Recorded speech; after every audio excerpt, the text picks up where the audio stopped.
What's going on, guys? Welcome back to another video here on Ranger Central, and today we are continuing our free agent slash trade target videos, and we are going to jump into probably the most controversial one because of the fact with the name and the division between the fan base when he was here, all that stuff. But we're going to talk about it, and it is no other than Patrick Kane. Showtime on Broadway Part 2. Is it possible? I don't know, but I'll tell you right now that once we get in, you know what, I'll just wait to tell you when we get into it. Before we jump into it, though, leave a like on the video if you do enjoy. Subscribe if you guys are new, especially if you're a Ranger fan, and turn on your notifications so you know when I upload or go live.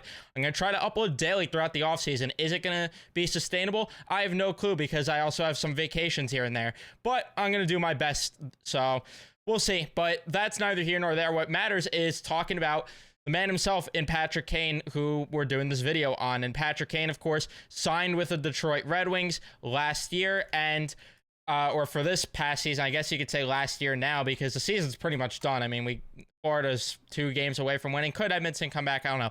But regardless, 47 points in 50 games played. You wrote him off. Well, he said, yeah, don't write me off.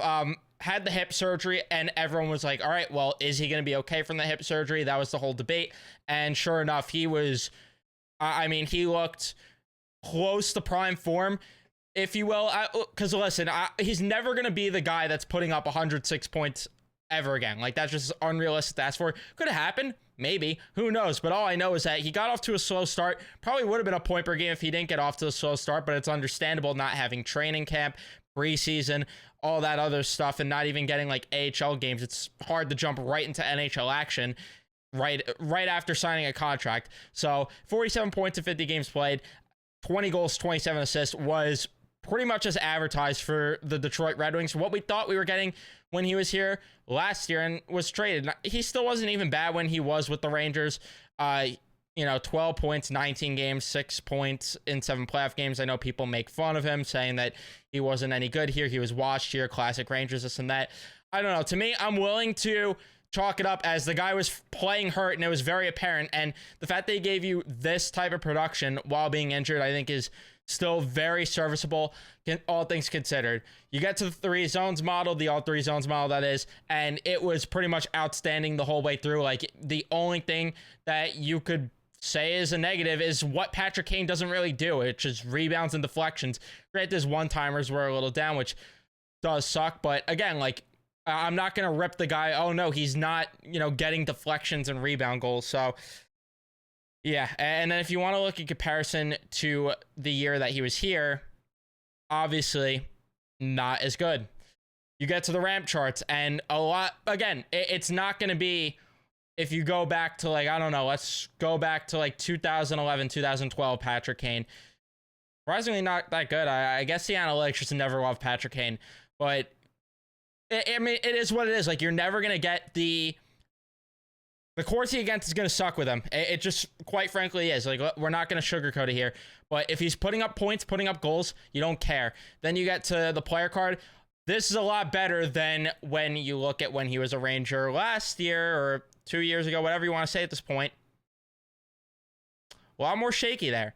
But definitely was a better player in Detroit this go-around. Again, you could clearly tell that hip was hurting him. The only caveat that you could say is what's going to happen at age 35. Is there going to be a decrease and decline in play? Was last year flash in the pan?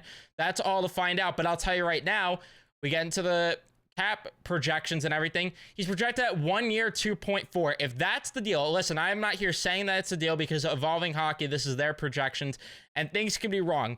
Because quite frankly, I do think he gets more in like the 3.5 neighborhood, maybe reaches 4.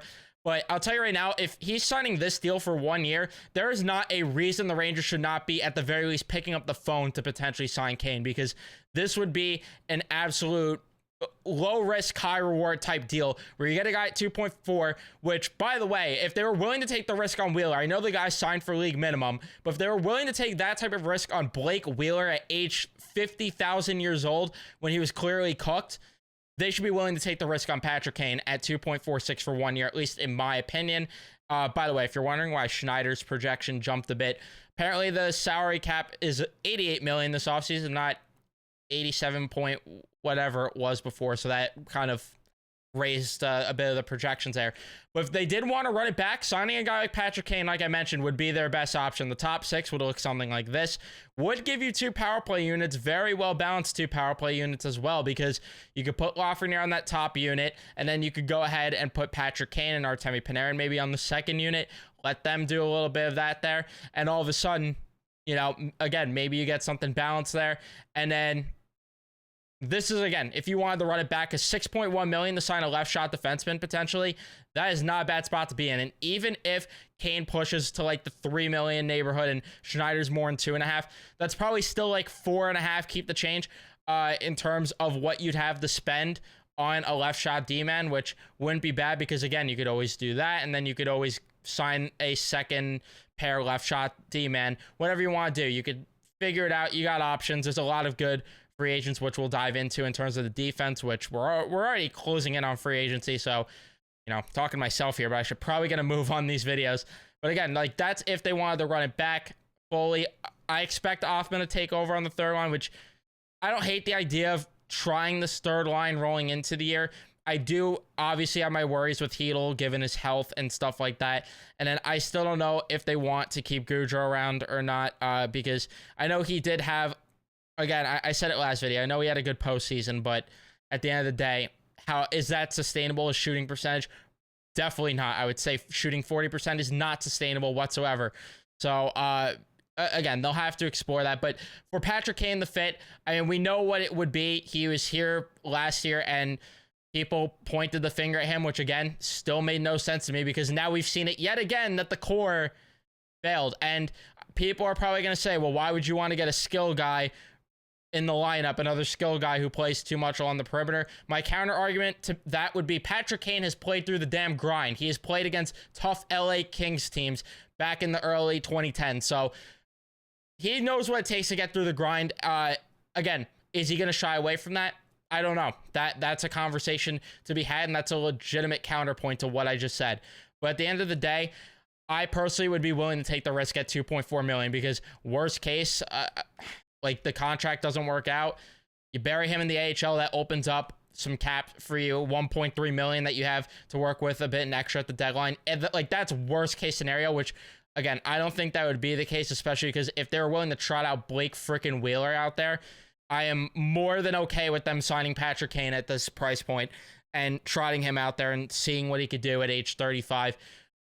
Which, again, like, that's the thing with this free agent class. There's a lot of older guys, and I think that's the unpopular thing with a lot of people that are reacting to these videos, is that it's going to be an older guy. But again, I'll tell you right now, if it's one like this, where it's a one-year deal, I don't know how you could really hate the idea unless you just aren't a fan of the guy himself. Like, it quite frankly is that, in my opinion. But again, let me know all your thoughts in the comment section down below. Would love to hear what you guys think. Do you want Showtime on Broadway Part 2? Do you not want him back? And again, this is all discussion. I want to make it clear, because people are in the comments being like, this is not going to happen. You are stupid. Oh, stop being dumb. They're not buying out this player. They're not doing this. This is all hypotheticals. This is off-season talk. I'm not claiming any of this is going to happen. I'm not claiming all this should happen. At the end of the day, it's not my job. It's Chris Drury's job, and he needs to make the right decisions. And do I fully trust him? To be honest, not really, but I have no choice but to trust him. So I'm in the same spot as you guys, where it is what it is. This is hypotheticals, and we'll see what happens. Which, by the way, everyone, enjoy Cap Friendly while you could. The Washington Capitals, scumbags, decided to buy it out. So unfortunately, we're going to have to resort to alternative websites when this rolls around, or when things roll around with come July 5th. I think that was the date that they're trying down Cap Friendly, which is really unfortunate. Yeah, which hopefully Puckpedia is going to get their website up and running in terms of, like, you know, really revamping it. I'm sure they're going to hire some of the crew that worked here. But that's more of a tangent about Cap Friendly and the Washington Capitals. Fuck them. But thank you guys so much for tuning in and watching. Leave a like, subscribe, all that, and I'll see you guys in the next one.